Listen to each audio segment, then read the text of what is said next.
pemirsa, selamat malam. Apa kabar? Semoga Anda selalu dalam keadaan sehat seperti kami di sini. Kita ketemu lagi ya di acara Kata Dokter. Nggak dengan saya aja sendirian, tapi selalu dengan partner kesayangan saya, Dr. Boyke Dianugraha. Hai Dr. Boyke, salam sehat. Halo Lula dan juga pemirsa di rumah semuanya, tentunya dalam keadaan sehat-sehat dan kita punya juga beberapa tamu karena acara kali ini sangat istimewa pemirsa. Kita pengen tahu itu namanya sebuah rumah sakit yang internasional kelasnya, kemudian mempunyai pelayanan yang juga syariah. Oleh karena itu kali ini kita akan membicarakan mengenai masalah pelayanan paru multi citizen dengan standar syariah. Rumah sakit apa tuh? Dari Rumah Sakit Yarsi, memang malam hari ini Kata Dokter bekerja sama dengan Rumah Sakit Yarsi, dan kita sudah kedatangan Direktur Utama Rumah Sakit Yarsi, yaitu Pak Dr. Mulyadi Mukhtiar. Ya, selamat malam. Assalamualaikum warahmatullahi wabarakatuh. Selamat malam. Selamat malam Pak Mulyadi. Assalamualaikum. Waalaikumsalam. Senang banget nih lihat kalau dengar rumah sakit yang pelayanannya multi citizen dan syariah. Nanti kita akan jelaskan pada pemirsa seperti apa, tapi paling enggak loh, mungkin kita mesti tahu dulu ya sejarah pembangunan rumah sakit ini. Nanti dulu, ada satu lagi tamu kita. Oh ya, lupa ini. Dr. Andika Chandra Putra, PhD, spesialis paru, konsultan FAPSR. Iya, kan selamat malam, Assalamualaikum Dr. Andika. Salam, Dr. Lula, Dr. Boyke, salam sehat. Iya, salam sehat ya. Kalau mau ngomongin pelayanan paru ya dokter parunya mesti ada dong. Iya. Mungkin pertanyaan pertama ke Dr. Mulyadi. Dr. Mulyadi dulu dong, sebagai direktur ya. Bagaimana nih pembangunan rumah sakit Yarsi ini sampai bisa seperti ini? Kita juga pengen tahu fasilitas apa saja. Silahkan dok. Terima kasih Dr. Boyke, Dr. Lula. Rumah sakit Yarsi merupakan rumah sakit umum kelas B yang dibangun sejak tahun 2015. Kemudian kami beroperasional grand opening sejak tanggal 10 Juli 2019. Rumah sakit Yarsi berlokasi di Jalan Lejen Suprapto, Cempaka Putih, Jakarta Pusat. Rumah sakit kami mempunyai visi menjadi rumah sakit berlandaskan Islam dengan pelayanan kesehatan bermutu tinggi dan standar internasional. Satu target yang merupakan amanat daripada owner kami. Untuk ini kami wujudkan dengan telah tercapainya akreditasi paripurna dari Komite Akreditasi Rumah Sakit, kemudian pengakuan dengan ISO 9001-2015 tentang manajemen mutu, dan yang terakhir kami sedang mempersiapkan sertifikasi rumah sakit syariah yang dikeluarkan oleh Majelis Ulama Indonesia.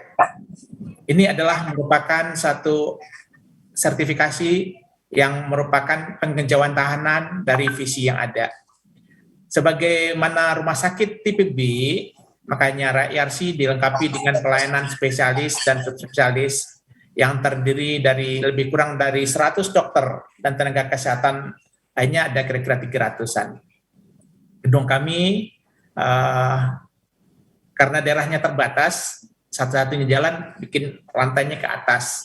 Kami terdiri dari 16 lantai, di mana ini dipersiapkan untuk 450 tempat tidur, tetapi saat ini kami beroperasional dengan 200 tempat tidur, dan di rooftop gedung kami ada helipad yang kita gunakan untuk mengantisipasi evakuasi medis. Jakarta yang sudah mulai crowded, ground ambulans sesuatu hal yang merupakan tetap tidak bisa mencapai target. Otomatis kita harus berpikir ke depan bagaimana menjembatannya dengan air ambulans. Itu kira-kira perkenalan awal keren. Dr. Lula, Dr. Boyke. Ya, jadi kalau bicara yang syariah tuh maksudnya yang seperti apa sih Dr. Mulyadi? Dan pertanyaan kedua lebih penting lagi, apa cuma nerima pasien yang muslim aja atau gimana? Saya jawab yang kedua dulu Mbak. Rumah sakit memberikan pelayanan kepada siapa saja. Oke. Nah, tidak membedakan agama, tidak membedakan etnis, semuanya. Rumah sakit syariah merupakan satu rumah sakit yang mampu melaksanakan pelayanan yang menjamin mutu dan keselamatan pasien kemudian ditambah dengan pelayanan syariah untuk menjamin mutu pelayanan sesuai Islam yang menjamin penyelamatan berdasarkan agama. Sebuah rumah sakit boleh mengikuti akreditasi syariah setelah mendapat akreditasi paripurna. Dalam arti kata, pelayanan yang merupakan hak dan kewajiban pasien itu sudah harus dilakukan, sudah merupakan kewajiban yang harus dilakukan. Kemudian penerapan berdasarkan ajaran agama Islam itu merupakan nilai tambah yang kita lakukan. Oke. Memang rumah sakit itu masuk bisnis, iya betul memangnya nanti ada keuntungan di sana, tapi tetap saja yang namanya kemanusiaan itu kemudian diusung jauh lebih tinggi. Gitu kan ya Dokter Boyke ya? Ya, kalau boleh tahu rumah sakit Yarsi terima BPJS nggak? Terima dok. Alhamdulillah, wah enak banget ya. Pasien-pasien Kami- BPJS bisa dilayani dengan kualitas yang baik. Alhamdulillah, salah satu reward yang sering kami dapatkan dari pasien karena kita menyamakan semua pelayanan itu, tidak membedakan ini diberikan oleh pasien secara personal, ini dilakukan oleh corporate, ini oleh BPJS. Semuanya mempunyai suatu pelayanan yang sama. Yang membedakan antara satu dengan yang lainnya adalah hospitality, fasilitas ruangan barangkali yang membedakan. Tapi pelayanan kesehatan yang merupakan hak pasien itu adalah sama diberikan. Pasti pengen tahu dong lebih jauh, fasilitas unggulannya apa? Fasilitas di rumah sakit Yarsi itu apa? Kenapa yang hari ini kita akan bahas adalah fasilitas untuk paru? Apakah ini barangkali akan yang jadi unggulannya rumah sakit Yarsi? Nanti kita tanya lebih jauh ya Dokter Boyke ya. Ya, jangan kemana-mana dong pastinya. Tapi kata siapa? Kata dokter pasti.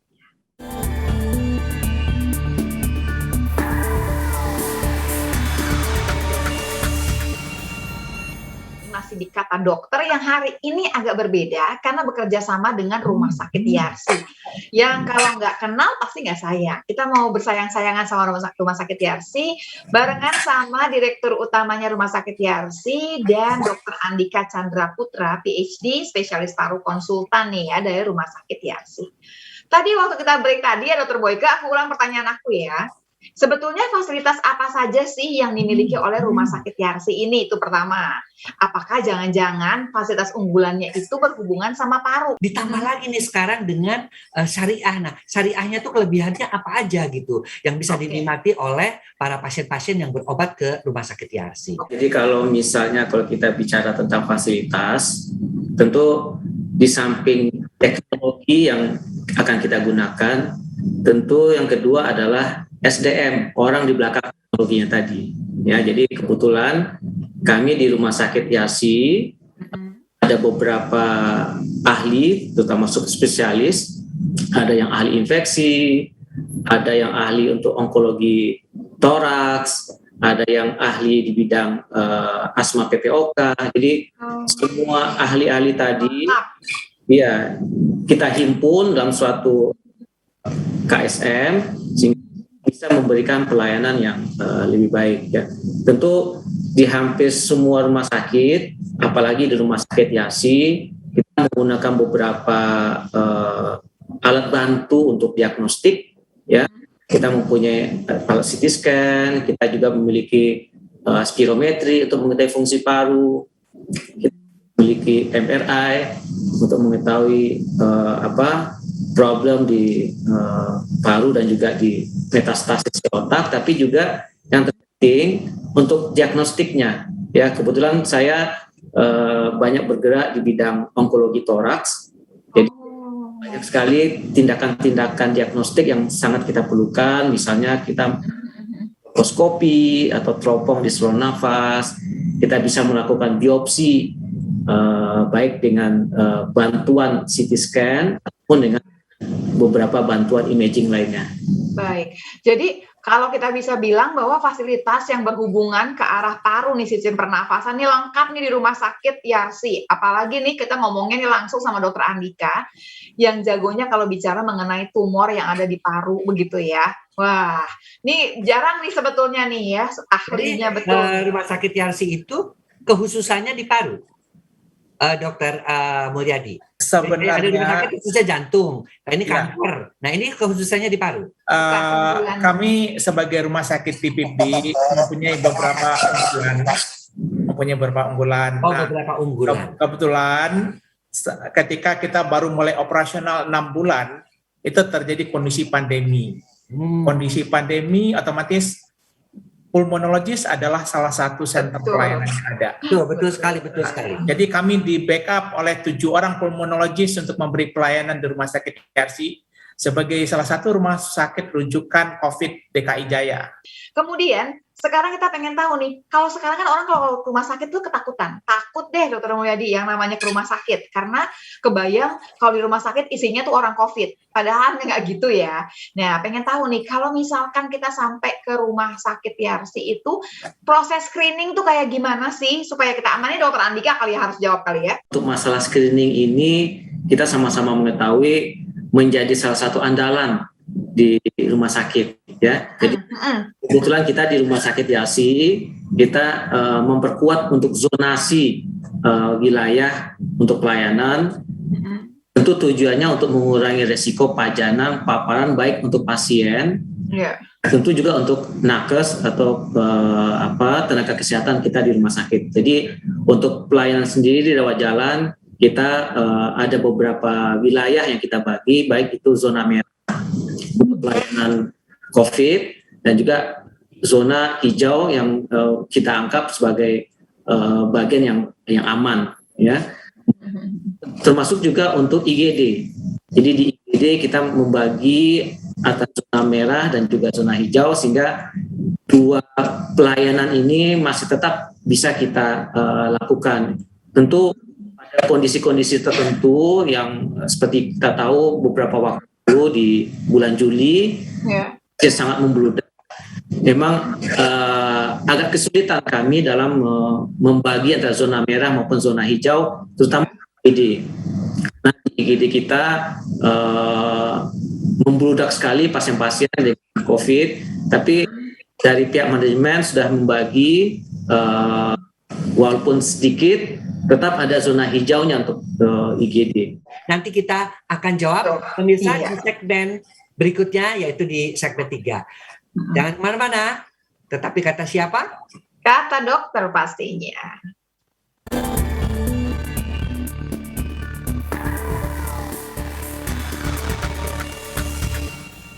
Pemirsa masih di Kata Dokter, dan kita masih membicarakan mengenai pelayanan paru multi citizen dengan standar syariah. Masih bersama Dr. Lula, kemudian Direktur Rumah Sakit Yarsi, yaitu Dr. Mulyadi, dan juga Dr. Andika, spesialis paru, bersama kita semua. Baik, tadi kita sudah terpotong, ingin mengetahui sebenarnya apa perbedaan pelayanan rumah sakit ya yang sudah dapat akreditasi paripurna, sudah mendapatkan ISO, tetapi yang justru ingin diketahui adalah syariahnya ini apa saja? Rumah sakit syariah itu mempunyai 3 indikator mutu wajib, Dok. Yang pertama, ketika pasien sakratul maut didampingin dengan talqin yang benar. Ketika waktunya sholat, harus ada mengingatkan jam-jam sholat. Kemudian pemasangan alat-alat medis yang dilakukan di rumah sakit harus sesuai dengan gender daripada pasien.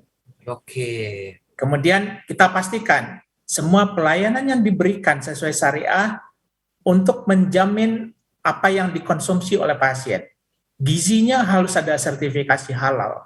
Obat-obat yang diberikan harus dicantumkan, dideklar apabila ada ingredient dari produk tadi yang merupakan produk yang tidak halal. Karena bagaimanapun ada produk dari farmasi itu yang tidak halal, yang masih tidak halal gitu. Kemudian pelayanan laundry. Nah, jadi bagaimana untuk bahwa yang dipakai oleh tubuh pasien itu tidak ada kontaminasi najis, tidak terkontaminasi dari bahan kimia yang haram gitu lah. Nah, semuanya itu harus mempunyai sertifikasi halal. Kalau seandainya obat-obat yang ada mengandung unsur haramnya, kita berikan informed consent kepada pasien. Nah, demikian juga halnya ketika pasien masuk, secara standar kita harus melakukan assessment pada pasien. Salah satu assessment yang perlu diperhatikan adalah assessment spiritual. sehingga diketahui tentang kondisi spiritual pasien guna penyusunan program yang akan dilakukan. Nah, kemudian kondisi ini kami dilakukan oleh satu bimbingan rohani yang terbentuk. Tapi pada prinsipnya, semua dokter dan karyawan rumah sakit harus mampu melaksanakan bimbingan syariah kepada pasiennya. Misalnya, farmasi memberikan edukasi tentang cara minum obat sesuai syariah.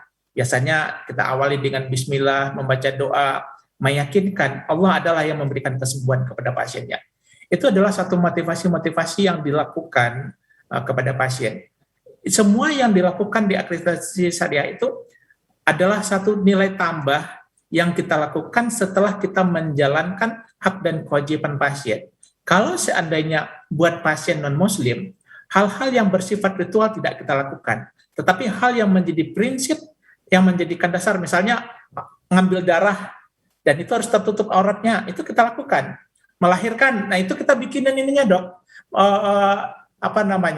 lobangan khusus itunya. Demikian juga ketika ibu menyusui gitu lah sebagainya. Itu adalah satu kaidah-kaidah yang kita terapkan kepada pasien, sehingga secara secure daripada pasien itu bisa dilakukan dengan baik. Itu kaidah-kaidah yang ada di dalam syariah yang diterapkan di rumah sakit. Demikian Dr. Boyke. Oh, itulah kelebihan-kelebihannya ya. Ada satu penanya ini dok ya, yang kita dari Mas Ferdinand ya, ada bertanya mungkin, dan penanya nanti tentunya akan mendapatkan hadiah goodie bag dari Rumah Sakit Yarsi. Silakan Mas Ferdinand, ada yang mau ditanyakan? Pertama mungkin saya mau mengucapkan terima kasih kepada pihak Yarsi, kepada Dr. Mulyadi, sudah memberikan pilihan yang luar biasa buat kami dok. Saya ingin menanyakan gini, untuk rumah sakit yang berbasis syariah, apakah bersedia menerima pembayaran yang menggunakan kartu kredit? Gitu. Kebetulan kan kebanyakan kartu kreditnya agak kontra dengan sistem syariah ya. Jadi mungkin itu yang mau saya tanyakan dulu dok. Memang sebelum pelayanan klinis kepada pasien, pelayanan pertama yang kita lakukan adalah pelayanan administrasi. Jadi standar perbankan kami harus berdasarkan standar perbankan syariah. Kemudian agreement yang kami lakukan dengan pihak rumah sakit syariah itu ada Dewan Pengawas Syariah yang membimbing. Ada komite syariah yang melakukan evaluasi terhadap kegiatan-kegiatan yang kami lakukan. Bagaimana kita berproses, bagaimana kita berhijrah dari hal yang selama ini konvensional. Kalau dijawab pertanyaan saat ini, kami masih melakukan. Jadi pertanyaannya Pak Ferdinand itu sudah terjawab, boleh Pak Ferdinand gitu. Tapi nanti ke depannya nanti semua akan cari aku lebih senang lagi dong semuanya ya gitu. Saya sih ngerasa akan lebih nyaman, apalagi barangkali ya semua pemeriksaan dilakukan secara syariah gitu. Kalau kita perempuan pakai hijab gini kan lebih enak pasti dengan sendirinya ya. Ini kan yang barengan sama saya tuh ada Mbak Andi juga langsung lakukan, kita pakai jilbab, tahu-tahu pemeriksaan kita dibuka-buka semua. Kalau sekarang kita udah ngerti, oh semuanya udah pakai syariah. Barangkali juga nanti akan diusahakan, oh yang perempuan aja mungkin gitu ya perawatnya, kan gitu-gitu kan pasti ya Dokter Mulyadi ya. Betul Mbak Lula. Jadi itu makanya dari semua, mulai dari kegiatan administrasi, kita mencoba menerapkan standar syariah. Saya juga ingin bertanya, dok, sekarang ini kan era pandemi ini dengan kasus-kasus yang COVID, yang terkena COVID sampai gawat juga cukup banyak. Apakah Yarsi juga mengalami pelonjakan yang tinggi terhadap pasien-pasien dengan COVID-19 ini? Ya, Dr. Boyke. Jadi kita mengalami lonjakan yang cukup tinggi. Jadi seperti tadi Dr. Mulyadi sampaikan, saat ini kita memang merawat pasien, bednya 200 pasien, tapi kita dedicated untuk pasien COVID itu kurang lebih 150 bed pasien. Banyak ya. Jadi memang terus terang bagian besar. Ya, selama akhir Juni sampai akhir Juli itu ada 4 lantai yang kami gunakan sebagai perawatan COVID, juga untuk pasien-pasien yang membutuhkan critical care. Jadi memang selama bulan Juli kami merasakan kerja keras gitu, tapi bantuan banyak pihak, dan juga ini kita kerja tim bersifat multidisiplin. Ada juga teman-teman sejawat dokter penyakit dalam, juga ada teman-teman sejawat KIC dan anestesi yang membantu kita bahu-membahu dalam pelayanan pasien-pasien COVID. Apalagi memang Rumah Sakit YASI menjadi salah satu rujukan untuk COVID. Baik. Iya. Dok, Jadi, kita tunda Dr. dulu Boyka, ya, Lula ya. ya, Karena Dokter kita Boyka break ada dulu. satu nih pertanyaan yang belum ditanyakan sebetulnya. Apa? Dari awal mengatakan bahwa pelayanannya itu multi citizen kan? Ya. Nanti kita akan jawab Lula. Nah, ya nih, multi citizen tuh maksudnya apa? Nanti Ya. akan kita dengarkan keterangan lebih jauhnya nih dari Dokter Mulyadi dan Dokter Andika ya. Kita akan break sejenak, kita akan kembali sesaat lagi, jangan kemana-mana semuanya, tetap di Kata Siapa? Kata dokter pastinya.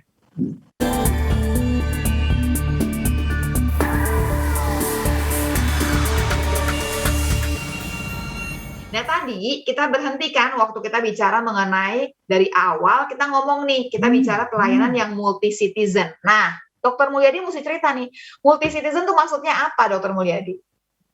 Iya dok, sebagai rumah sakit yang mengkampanye dengan tujuan memberikan pelayanan secara internasional, kami menerima banyak pasien multinegara. Nah, apalagi pada pasien COVID saat ini kemarin, otomatis kami mencoba mengakomodir kebutuhan dari beberapa ekspatriat yang ada di Jakarta. Nah, untuk itu kami berusaha, salah satu hak yang menjadi merupakan hak daripada pasien tadi adalah kemampuan komunikasi antara baik pasien dengan petugas medis atau pasien dengan keluarga. Kita berusaha mencarikan interpreter kalau seandainya bahasanya bukan bahasa Inggris gitu lah. Nah, salah satu yang berkembang di tempat kami adalah komunitas Jepang. Nah, kenapa ada Dokter Andika hadir hari ini? Beliau itu adalah salah seorang dokter yang mempunyai kemampuan berbahasa Jepang karena PhD-nya dari Jepang. Ih, hebat banget sih Dokter Andika. Jadi Dokter Andika selain dokter nyaman dong pasiennya ya. Selain jadi dokter paru untuk pasien-pasiennya, juga menjadi family physician untuk komunitas Jepang. Artinya niru mana? Apakah meniru rumah sakit di Jepang, di Skandinavia, di Belanda, atau di mana sampai bisa memberikan fasilitas internasional? Kan suka ada tuh, mau nyontoh Anthony van der Leeuwenhoek misalnya di Belanda yang saya lihat bagus, kemudian di Skandinavia atau di Jepang. Ini kan syariah. Ya, Kalau syariah itu untuk ininya, untuk pelayanan internasionalnya. Iya, di Qatar kan bisa gitu loh, di Dubai kan bisa. Rumah sakit itu mempunyai satu standar pelayanan dok. Akreditasi itu ada levelnya internasional. Otomatis apa yang dilakukan di negara lain juga kita lakukan di negara kita. Nah sekarang yang salah satu yang perlu kita lakukan bagaimana kita membentuk trust kepada komunitas ekspatriat tadi gitu lah. Bagaimana kita bisa memberikan pelayanan, bagaimana kita bisa memenuhi kebutuhan yang menjadikan dasar mereka. Ketika kita berhadapan dengan orang Jepang, otomatis itu tidak bisa seperti halnya dengan orang Eropa misalnya gitu lah. Nah, mungkin Dr. Andika bisa menerangkan karena orang Jepang itu nggak mau diajak bahasa Inggris dok. Mereka harus berbahasa Jepang atau berbahasa Indonesia gitu. Sekarang ngomongin komunitas Jepang dulu. Ini seru nih kayaknya. Ya, jadi terima kasih Dr. Mur. Jadi memang saya alhamdulillah dikaruniai beberapa tahun tinggal dan melakukan studi di Jepang. Tentu mau nggak mau kami harus belajar bahasa Jepang, dan dari Jepang kita melayani pasien-pasien sebagai dokter keluarga bagi banyak pasien-pasien Jepang, karena seperti kita ketahui memang tadi Dr. Lula sampaikan orang Jepang ini trust-nya agak susah. Jadi kalau mereka bicara tidak dalam bahasa mereka nggak begitu yakin informasinya tersampaikan. Jadi kita selalu berkomunikasi dengan relasi-relasi di Jepang. Kemudian juga beberapa waktu lalu saya juga banyak bekerja di beberapa hubungan dengan Jepang, sehingga itu menjadi dasar dan menjadi bahan kami untuk bisa mengembangkan di Rumah Sakit YASI sebagai informasi, komunitas Jepang ini sangat banyak sebenarnya di Jakarta terutama ya. Pandemi itu kurang lebih 6.000 sampai 7.000 orang Jepang Lumayan ya. di Jakarta terutama. Dok, ada 2 penanya nih. Ada Mbak Lia yang juga Dian dulu deh kayaknya yang udah tersambung nih, Dokter Boyke. Siapa? Pak Dian Pak dulu. Dian, ya. Oke. Pak Dian dulu, silahkan Pak Dian kalau mau bertanya, mumpung ada Dokter Mulyadi, Dokter Andika untuk menanyakan mengenai rumah sakit ini. Silahkan.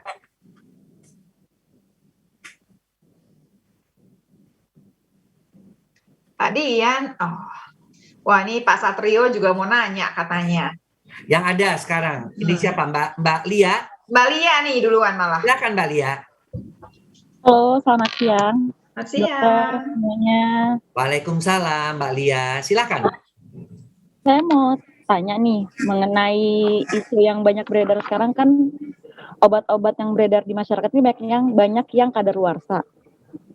Nah, gimana rumah sakit Yarsi ini untuk jangan sampai itu juga beredar di lingkungan rumah sakit Yarsi sendiri kayak gitu. Wah, ini pasti bagian ceknya nih harusnya Banyak sih ada rapi lah. ada obat palsu ya. Banyak nggak obat mungkin. palsu ya Oke, Lula ya. Dokter Kami Andika baru San. pasti. Dokter Andika San, coba dijawab. Ya, jadi tentu tadi Dr. Mo sudah sampaikan, kita kan ada standar-standar yang kita gunakan. Kita sudah terstandarisasi untuk ISO, kemudian juga kita lagi pengajuan untuk standar syariah. Tentu standar-standar, apalagi terkait dengan expire ini menjadi hal yang sangat penting sekali. Jadi kita bisa meyakinkan pasien-pasien kita bahwa hal-hal itu tidak terjadi di rumah sakit Yarsi. Karena tentu stok apne, manajemen obat itu menjadi salah satu indikator dalam akreditasi, apalagi ISO. Setuju. Oke. Iya. Kalian dapatkan Kalau nggak feedback ya. bagus, iya. Kalau nggak bagus pasti nggak dapat akreditasi sempurna yang tadi udah nggak mungkin aja udah pasti ya Dokter Andika, itu tuh masalahnya memang mesti jelimet. Tapi jelimet itu yang pasti memastikan kita dia nggak akan palsu, nggak akan kadaluarsa begitu. Tadi saya kembali ke pertanyaan saya tuh, kan sebetulnya yang sakit tuh bukan cuma COVID nih Dokter Andika, ada yang TBC, yang paru nih ya, ada yang tumor di paru. Nah mereka ini sebetulnya waktu datang apa karena udah napasnya sesek langsung dimasukinnya langsung COVID atau gimana ya Dok ya? Ya, jadi tentu kita sama-sama tahu Dr. Lula, keluhan pasien penyakit paru itu hanya 3 yang banyak ya. Kalau nggak batuk, kalau nggak sesak, kalau nggak karena demam ya. Jadi memang itulah kemampuan kita dalam satu sistem menanyakan, melakukan anamnesis, kita stratifikasi keluhannya, kemudian kita lakukan pemeriksaan fisik, tentu kita lakukan pemeriksaan laboratorium, kita lakukan pemeriksaan radiologi, dan tentu kita lakukan deteksi virus. Jadi 5 komponen ini tentu akan selalu kita lakukan untuk membedakan, nah ini problemnya adalah COVID, ini non-COVID. Itu dulu pertama. Kemudian tapi tentu untuk kondisi-kondisi kegawatan kita harus pastikan kegawatannya bisa tertangani dengan baik. Ya, karena kita tahu juga misalnya pasien memang ada riwayat sesak nafas karena asma, tapi ditangani sebagai COVID gitu, dan tata laksananya menjadi terlambat. Jadi saya rasa kita sudah berjalan, kita memberikan penanganan kegawatan yang penting. Oke, jadi Baik. sudah ada sistemnya gitu ya. Ya, masih ada penanya namanya Pak Randu. Mungkin Pak Randu ingin menyampaikan pertanyaan. Anda mendapatkan goodie bag juga yang bertanya dari Rumah Sakit Yarsi. Silakan Pak Randu. Oh iya, baik Dok, terima kasih Dok. Saya ingin bertanya Dok, terkait dengan Rumah Sakit Yarsi. Pertanyaannya adalah bagaimana cara yang dilakukan RS Yarsi dalam memberikan pelayanan terbaik terhadap para pasiennya? Apakah ada testimoni gitu bagi pasien yang merasakan pelayanan terbaik terhadap apa yang dilakukan oleh RS-IRC ini. Terima kasih, Dok. Oh, baik. Oh, dia mau baik. Terima kasih nih Pak Randu. Pak Randu mau nanya testimoninya ada nggak? Ada nggak nih orang-orang yang sudah dirawat di IRC, kan memang sudah dikasih tahu ISO, paripurna, syariah, WNA, citizen, bermacam-macam. Tapi ada nggak testimoni-testimoni dari mereka? Customer voice itu adalah satu hal yang esensial dalam pelayanan rumah sakit. Asupan dari pasien itu adalah menunjukkan pasien men-challenge kami untuk lebih berkembang gitulah. Kami senantiasa mereview, memberikan satu customer survey kepada pasien sesudah pasien pulang untuk mendapat asupan, baik pujian atau kritikan. Nah, hal-hal yang menjadi kritikan itu adalah proses perbaikan yang harus kami lakukan. Kami senantiasa melakukan manajemen manajemen review untuk customer service ini setiap bulan untuk menganalisa daripada kondisi yang ada. Nah, kadangkala memang ada dengan adanya media sosial saat ini testimoni secara direct diinjus oleh rumah sakit itu sebaiknya tidak dilakukan. Tapi dalam ketika pasien yang bersuara dengan media sosial yang ada itu adalah satu berkah dalam pelayanan yang kami lakukan. Setuju. Iya. Iya. Tapi memang tanpa Lula, kayaknya kita mesti break lagi ya. Ya, kita akan lanjutkan pembicaraan kita yang menarik ini ya. Sebuah rumah sakit internasional yang sudah syariah sifatnya ya. Betul. Tentunya kita ingin tahu lebih jauh nih pemirsa, seperti apa dan apa saja sih yang sudah dilakukan oleh rumah sakit tercinta ini, Rumah Sakit IRC. Jangan kemana-mana, tetap di Kata Dokter.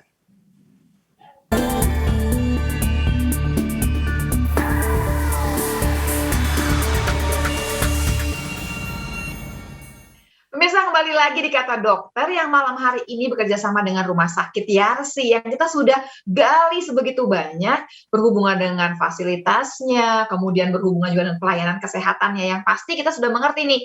Di Jakarta sekarang ada satu lagi tempat pelayanan kesehatan yang bisa jadi pilihan. Apalagi nih ceritanya ya Dokter Boyke ya, ini standarnya juga luar biasa nih, tambahan standar syariah. Dan kerennya lagi bisa menerima pasien BPJS ya. Artinya semua kalangan bisa menikmati fasilitas-fasilitas di Rumah Sakit IRC ini. Karena kan semua orang kalau merasa pasien BPJS kan kadang-kadang suka, cuma punya pasien BPJS nanti dipingpong. Enggak, mudah-mudahan di Rumah Sakit IRC bisa diterima dengan baik. Oke, Dokter Andika San, berhubung dia Jepang-Jepangan banget nih ya. Dokter Andika, sebetulnya dokter kan sempat ngerasain dong waktu kemudian bornya mentok 100% gitu ya pasti ya, waktu bulan Juli kemarin ya. Nah kalau sekarang nih, kalau untuk yang COVID kira-kira bornya berapa nih dok? Apa udah mulai nafas gitu? Ya terus terang kita bulan-bulan ini, terutama awal Agustus sudah mulai menurun kasusnya, walaupun kasus di ruang isolasi COVID kita masih tetap banyak ya. Kita kurang lebih dari 150 bed yang kita dedicated untuk pasien COVID, kita masih merawat kurang lebih 50 sampai 70 pasien COVID. Oh, masih 50%-an ya. Termasuk untuk pasien-pasien yang ICU ya, Dokter Lula.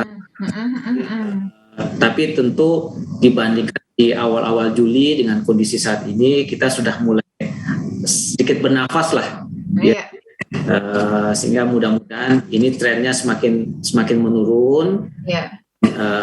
Kita harapkan ya tentu pasien COVID juga semakin menghilang, pandemi bisa berakhir. Iya, Dokter Andika, kan 50 bed lagi itu kan buat penyakit yang lain gitu sebetulnya. Kalau yang itu sebetulnya penuh tidak? Kan gini, ini kan orang-orang pasti nonton kita, wah asik ya, syariah pula lagi gitu. Kita yang perempuan kayaknya akan nyaman banget nih gitu ya. Nah kalau kita mau pelayanan pokoknya merasakan pelayanan kesehatan di sana, apakah kemudian jadinya pilihannya sulit? Kan cuma tinggal 50 bed loh yang dibuat penyakit yang lain kan sebetulnya. Ya, jadi memang ya kita menyadari dengan kondisi pandemi ini, apalagi di bulan Juli itu, dan masih banyak dari pasien kita itu masih takut untuk ke rumah sakit ya. Perlu diketahui di Rumah Sakit IRC kita melakukan screening yang cukup ketat. Tadi Oke.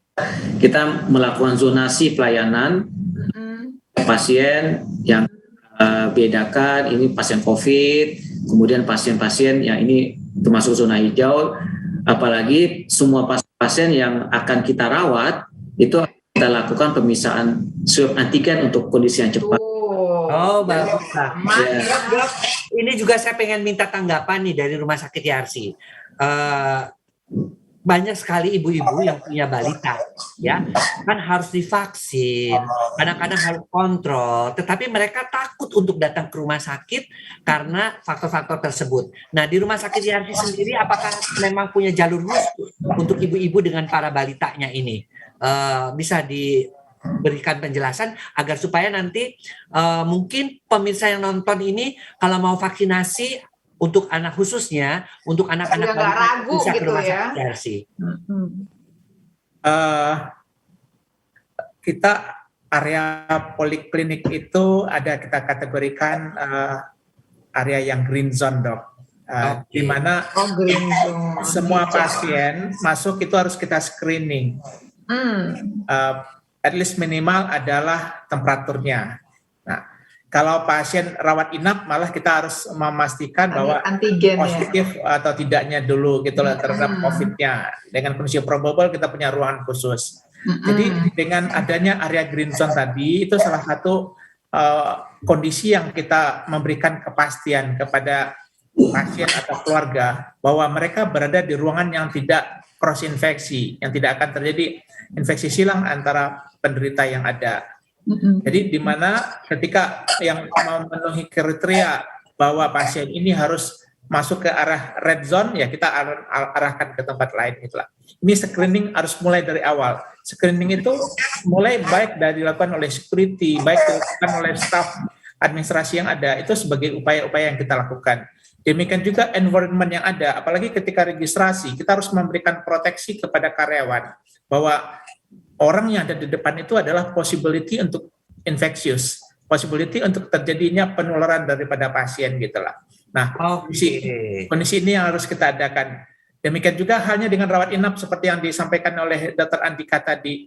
Memang saat ini pasien merasa takut untuk datang ke rumah sakit karena rumah sakit itu suasananya penuh dengan COVID gitulah. Nah, untuk itu kita harus memastikan pasien tadi berada di red zone atau green zone dalam kondisi setelah dilakukan cek PCR. Kita akan melakukan itu dulu sehingga ketika pasien benar-benar PCR-nya negatif baru kita masukkan ke area green zone. Tapi karena probable kita jadi aman ya, Dok ya. Aman. Bu, mau bawa nggak usah takut. Betul. Kita berusaha ada dua penanya ini masuk ke saya dari Pak Dian dan Pak Satrio. Nah, Pak Satrio dulu ya, udah Pak siap Satrio tuh dulu. tadi udah gini-gini. Pak Satrio, Assalamualaikum.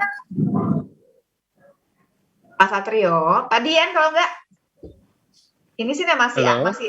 Nah ini dia, silakan Pak. Ya, silakan Pak. Ini saya mau menanyakan kepada Dr. Mulyadi nih, Dok. Ini apakah biaya perawatannya itu akan berbeda antara pasien lokal dan pasien internasional? Karena di sini mengingatkan kemampuan seseorang kan berbeda-beda, Dok, gitu. Dari saya gitu aja. Iya, karena ada cerita internasional ya. Nah, Iya. Apakah layanan syariah juga itu yang mesti ditambahkan gitu loh, plus misalnya kalau pajak kan 7,5%, misalnya layanan syariah plus sekian, karena kan enggak dong, Dr. Boyke. Iya, makanya justru itu yang saya kira itu bagus pertanyaannya, Lula. Ya bagus. Bagus pertanyaannya Pak, tapi dalam dikata gini, kami hanya membedakan pasien itu pasien personal atau pasien korporasi gitulah. Oke. Nah, kalau untuk pasien penderita COVID, orang Indonesia atau orang luar negeri yang terdaftar dan mempunyai kitas dan sebagainya, itu bisa di-cover oleh negara. Sejauh itu ketentuan dan syaratnya berlaku. Jadi dalam berkata secara tarif saat ini kami memberikan perlakuan yang sama dengan tarif yang sama. Karena mereka bukan orang ekspat yang dari luar, tapi ekspat yang berada di Indonesia yang kita berikan pelayanan yang ada. Cuma memang kita itu sebagian besar dari mereka itu kan merupakan pasien yang korporasi atau insuran. Nah, kami mempunyai kerjasama dengan insuran. Price-nya adalah price berdasarkan asuransi tadi gitu lah. Iya. Gitu, Kak. Ya. Tuh, jadi jelas ya. Oke kan? Gak ada tambahan. Nggak ada Semua sama, tambahan, nggak takutnya usah kan takut. tambahin syariahnya, pelayanan. Ih, kayak gitu, jangan bisa aja. dong. Makanya, Jadi mahal. jadi pemirsa di rumah datang ke rumah sakit Yarsi, biaya sama tapi pelayanannya plus Iya, betul. Ini internasional sekalian nih. plus pelayanan syariah. Sebetulnya pertanyaannya nih sama dengan pertanyaan Pak Satrio. Pak Satrio udah nulis langsung nih, izin bertanya katanya. Apakah rumah sakit yang syariah layanannya jadi lebih murah dibandingkan rumah sakit yang lain? Loh, ini lain lagi pertanyaannya. Karena kalau syariah apa lebih murah gitu loh. yang didapat ketika kita dirawat di rumah sakit yang syariah? Nah, kita punya waktu nggak nih buat jawab nih? Kalau Ya, enggak, jangan. simpen dulu Kita nih. akan jawab nanti setelah break yang berikut ini. Pemirsa jangan kemana-mana. Perbincangan kita semakin menarik. Pertanyaannya sekarang nih, apakah menjadi lebih murah? Tetapi kata siapa? Kata dokter pastinya.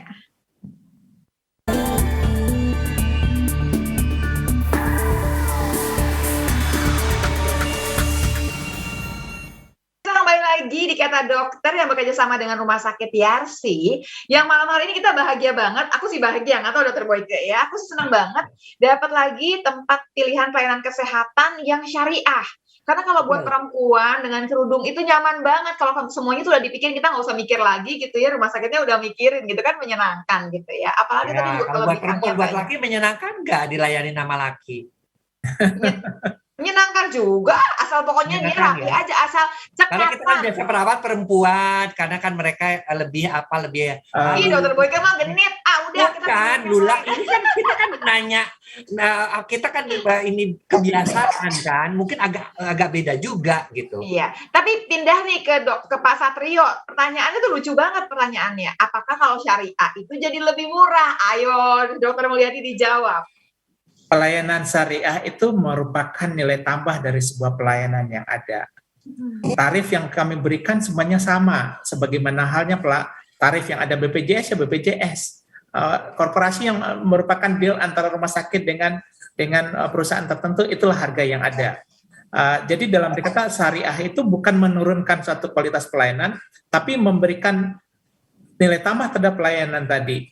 Sehingga dalam berkata tidak akan mempengaruhi tarif yang ada. Jadi kalau pertanyaannya tarifnya bertambah murah, yang pasti tarifnya tidak berkurang, tapi pelayanannya lebih kita berikan. Gitu. Keren. Dok, ini kan udah segmen terakhir. Sekarang dokter mesti kasih tahu pemirsa, kenapa sih pemirsa harus memilih rumah sakit Yarsi? Dokter Boyke, satu lagi sebelum ke situ dong. Sebelum ke situ dong cerita bahwa ada pelayanan untuk telemedicine kah yang online, jadi supaya iya kan udah tahu nih dokternya keren-keren kayak dokter Andika gini kan, bisa nggak sih ada telemedicine gitu? Ya, contohnya kondisi paru saat ini dokter, kami punya 7 orang dokter paru. Ada dokter Erlina Burhan, dokter Dewi Puspitorini yang sering berdua sering tampil di TV. Nah, pasien ingin bertanya, dokter Andika gitu lah. Nah, untuk menjawab itu kami mempunyai telemedicine. Nah, jadi berkomunikasi dalam kata itu menjawab kebutuhan pasien. Ketika pasien takut ke rumah sakit, tetapi mereka membutuhkan advice dari dokter, membutuhkan reputasi dalam terapi yang ada gitulah. Apa yang kelebihan-kelebihannya dibandingkan rumah sakit? Rumah sakit secara umum mempunyai pelayanan yang sama, baik secara fasilitas, baik secara infrastruktur dan lainnya dok. Tetapi sebagai pendatang baru, kalau kami memberikan pelayanan yang sama, otomatis kami hanya akan jadi follower. Untuk bisa menjadi trendsetter, kita harus mendesain suatu pelayanan yang ada. Saat ini kami mengusung satu pelayanan yang syariah, memberikan secure kepada pasien, terutama pasien muslim, terhadap pelayanan yang ada. Kemudian memberikan hak kepada basic kebutuhan daripada pasien itu untuk mendapatkan pelayanan kerohaniannya selama mereka dirawat jadi pasien rumah sakit Yarsi. Ini nilai tambah yang harus kita jadikan sehingga ini mau tidak mau akan menjadi trendsetter dalam pelayanan syariah di Indonesia. Gitu. Berarti satu-satunya rumah sakit ini di Jakarta bukan. Syariah. Di Jakarta kami mungkin akan menjadi yang pertama karena saat ini yang ada baru di Jawa Tengah, kemudian di Banten gitulah. Nah, jadi gini loh, kalau Dokter Boyke, tanpa Dokter Mulyadi cerita panjang lebar aja, tadi kita diterangin sebegitu rupa. Kalau saya sih udah langsung ngerasa, oh nyaman nih, pilihan asik nih sebetulnya. Apalagi tadi pas dengar satu-satunya di Jakarta. Berarti Ya nih kan? jadi apa ya? Jadi leader nih sekarang nih, dan pengennya sih bisa kemudian yang lain ikut mengikuti gitu ya dengan cara yang syariah tadi. Ya, betul. Dokter Andika nih sebentar lagi jangan jadi Dokter Andika telemedicine dong, begitu kan ya. Apa yang ingin disampaikan buat semua nih yang pengguna pelayanan kesehatan yang kadang-kadang juga takut ke rumah sakit tautan sama COVID, padahal banyak juga loh penyakit lainnya nggak ada urusannya sama COVID. Ya, jadi tentu tadi seperti saya sampaikan, kita ingin meyakinkan kepada banyak keluarga di Indonesia, apalagi pasien-pasien dengan terutama keluhan paru, bahwa di Rumah Sakit YASI kita memberikan screening yang baik, sehingga kita tentu juga ingin pasien-pasien yang datang beresiko untuk terpajan, terutama saat ini COVID, bisa dikurangi, apalagi di sisi tenaga kesehatan juga tidak mau juga terpapar dengan COVID-19. Kemudian yang kedua, kita meyakinkan kepada pemirsa dan juga banyak keluarga di Indonesia bahwa kita akan memberikan pelayanan yang baik, apalagi kita tadi disampaikan Dr. Lula, kita ada Islamnya nih. Jadi Islam itu kita tahu bersifat rahmatan lil alamin, berikan kedamaian dan kasih sayang untuk semua orang, semua ras, semua bangsa, sehingga kita memberikan kenyamanan bahwa Islam itu seperti itu. Mungkin demikian, betul Lula. Aduh, terima kasih ya. Dokter Andika. Pemirsa, tidak ada salahnya kita mencoba ya rumah sakit satu-satunya ya syariah di Jakarta dengan fasilitas internasional tipe B dengan 100 lebihan dokter, kemudian sudah akreditasinya paripurna, sudah dapat ISO lagi, tambah plus syariah. Kenapa kita mau coba? Kita juga mau nyoba ya Lul ya. Bukan mau coba. Ditaruh di kepala bahwa kalau butuh pelayanan kesehatan, pilihan pertama kita gitu ya untuk pelayanan kesehatan ini kita masukkan ke rumah sakit YASI ini karena udah terbukti dokternya juga keren-keren gitu loh semuanya. Kalau butuh kenapa nggak ambil yang sana? Bukan cuman sampai yang sama tadi tuh yang paripurna, tambahannya lagi ada syariah. Syariah itu ternyata lebih berat loh daripada yang paripurna ya. Dokter Mulyadi, terima kasih. Apa? Ya paling tidak kita bisa memperkenalkan Islam yang rahmatan lil alamin tadi, yang tidak membeda-bedakan ras, suku, bangsa, ya bahwa Islam yang seperti itulah yang memang kita harapkan di negara ini. Setuju. Ini sampai kayak AA Boyke jadinya ya sekarang udah ngomong kayak gitu, nggak nyangka deh ya. Dokter Mulyadi, terima kasih banyak. Terima kasih Dokter Lula, makasih. Ya, tapi jangan lupa loh, Lula, kita masih ada nanti setelah ini adalah kuis ya yang akan diberikan dari Rumah Sakit YASI. Oke, terima kasih banyak juga untuk Dokter Andika, dan hari ini kita mengerti sekali lah mengenai Rumah Sakit YASI. Terima kasih banyak semuanya, dan terima kasih juga buat yang bertanya tadi ya. Terima kasih, pertanyaannya juga seru-seru, bagus-bagus. Ya, dan dapat goodie bag loh. Silahkan nanti ditunggu goodie bagnya ya. Oke, terima kasih banyak untuk semua perhatiannya. Sampai ketemu lagi tentunya di acara Kata Dokter setiap hari Minggu hanya di JAK TV ya. Dari Jakarta untuk Indonesia. Assalamualaikum warahmatullahi wabarakatuh. Salam.